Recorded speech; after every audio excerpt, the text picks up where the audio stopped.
Aujourd'hui, on se retrouve pour la dernière partie des vidéos Histoire de l'art de la Mésopotamie et de l'Égypte. Dans ce dernier chapitre, nous allons voir ensemble le schéma du temple d'Horus à Edfou.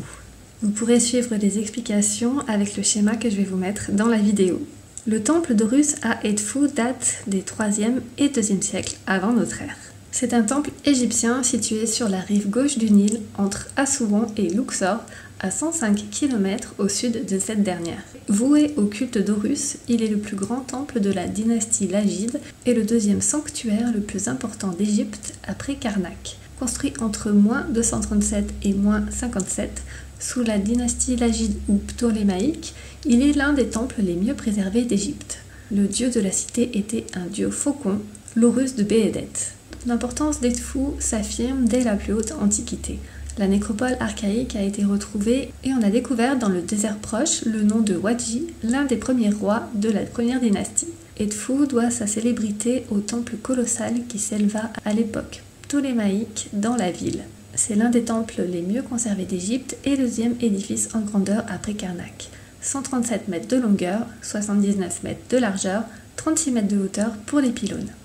Le temple fut érigé sur un temple beaucoup plus ancien. Ces travaux de construction furent commencés sous Ptolémée III en -237 pour se terminer sous Tibère 180 ans plus tard. Entièrement construit en grès, ce temple est remarquable par son plan harmonieux aux proportions parfaites et sa conservation est exceptionnelle. Ensablé, il fut dégagé par l'égyptologue Auguste Mariette. Il constitue l'archétype d'un édifice cultuel, tant dans son organisation architecturale que dans le contenu de ses décors. Fait rare en Égypte, les textes révèlent avec précision sa date de fondation, tout comme celle de son inauguration. Ainsi, contrairement à de nombreux temples sans cesse remaniés au fil des siècles, celui d'Edfou est parfaitement homogène. De plus, pour une construction égyptienne, il a été édifié sur un laps de temps relativement court.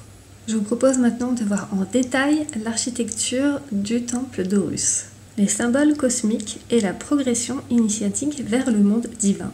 La disposition du temple égyptien donne une image exacte de la conception du monde en un ordre parfait. L'enceinte, mur en briques crues, évoque par ses ondulations l'état liquide du monde avant la création. Le niveau plus élevé du temple, construit en pierre, représente le monde solide surgissant des eaux. Les pylônes, à l'entrée, symbolisent Isis et Nephthys, les deux déesses qui élèvent dans le ciel le disque solaire. Les deux obélisques évoquent les cornes des têtes des deux déesses. Ces cornes portent le soleil. La salle hypostyle. Son pavement représente la terre au sol craquelé et le plafond, le ciel avec des étoiles d'or peintes sur fond bleu. Sur les architraves, de grands oiseaux sacrés aux ailes ouvertes assurent le passage vers le ciel. Les fleurs de lotus des chapiteaux des colonnes les plus hautes sont ouvertes, tandis que celles des colonnes les plus basses sont fermées parce qu'elles ne reçoivent pas le soleil. Cette salle représente la végétation nourrie par le sol fertile et la force vivifiante du soleil. Le Saint des Saints, domaine obscur, permet le repos du soleil pendant la nuit.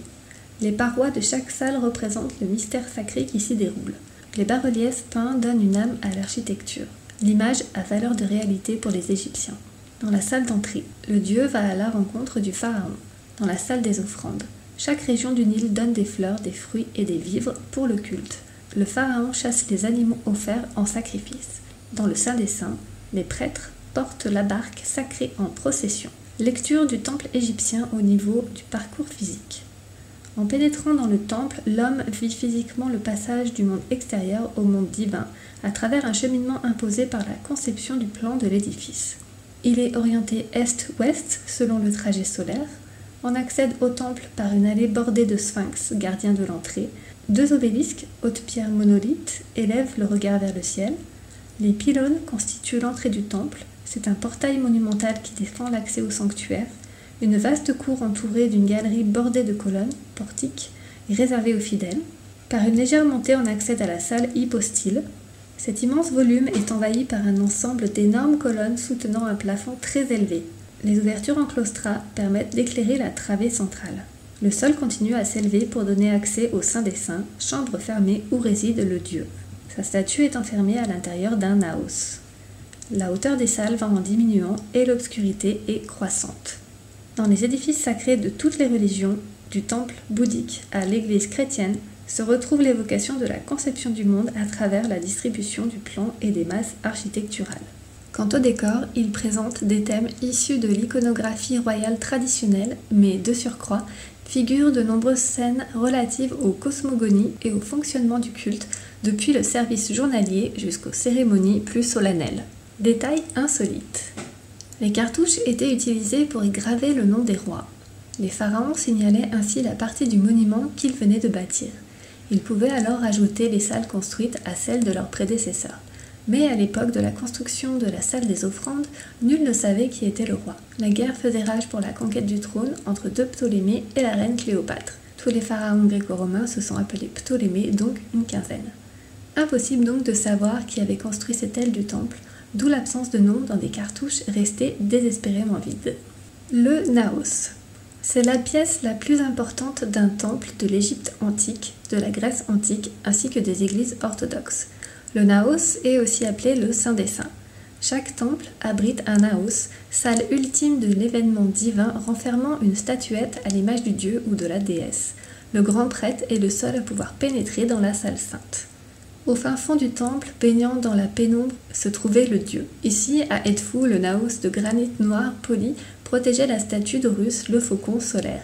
C'est dans ce lieu que les prêtres pratiquaient leur dévotion auprès de la divinité. Dès l'aube, ils se prosternaient et entonnaient des psaumes. Puis ils purifiaient la statue en l'aspergeant et en l'encensant. Enfin, ils la costumaient, la couvraient d'ornements, la fardaient et déposaient à ses pieds des présents et de la nourriture. Une fois la cérémonie terminée, le clergé se partageait ses offrandes.